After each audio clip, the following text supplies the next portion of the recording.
Presidente di SUN, sempre uniti per il Nord. Buonasera e grazie per essere presente nel nostro telegiornale.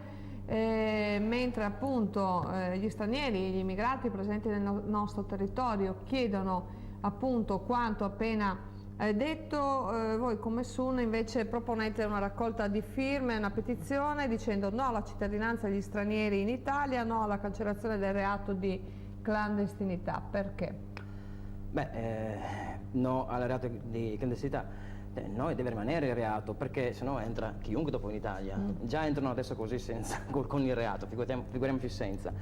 Per quanto riguarda invece l'altra petizione per quella che ho deciso di fare, no alla cittadinanza, perché?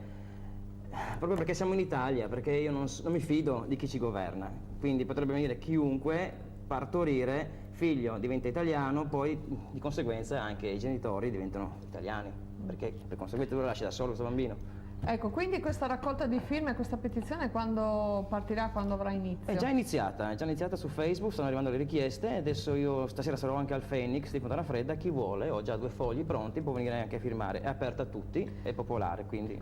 Senta, in primo piano si diceva prima anche le questioni che riguardano il lavoro, abbiamo visto tanti problemi che riguardano anche il nostro territorio. Il SUN è presente nella realtà di Pordenone, ma non solo, in vari centri della provincia di Pordenone, e ha un po' anche così il polso della situazione con magari lavoratori e piccoli imprenditori, il che mette in evidenza questa situazione di crisi, dicevamo Ideal Standard prima, Electrolux forse anche nel prossimo futuro.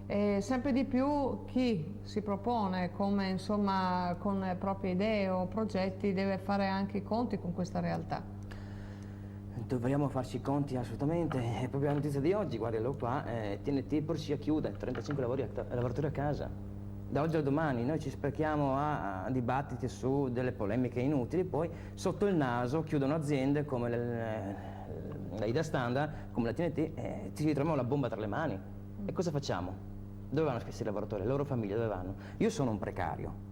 Io faccio un lavoro da camionista, sono a chiamata, quindi lavoro e vengo pagato se lavoro. Quindi capisco qual è il problema serio di questi lavoratori, ma stiamo scherzando. Cioè, ecco, è scritto qua, la Costituzione italiana. Cioè, il lavoro è un diritto.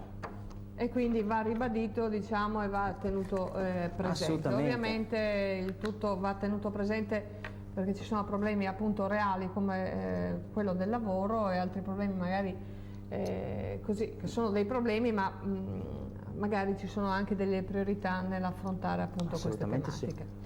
Noi ringraziamo Silvio Lena, che è presidente del SUN, sempre Uniti per il Nord, e magari più avanti anche parleremo di altre tematiche che riguardano la vostra attività sul territorio, e proseguiamo il nostro telegiornale.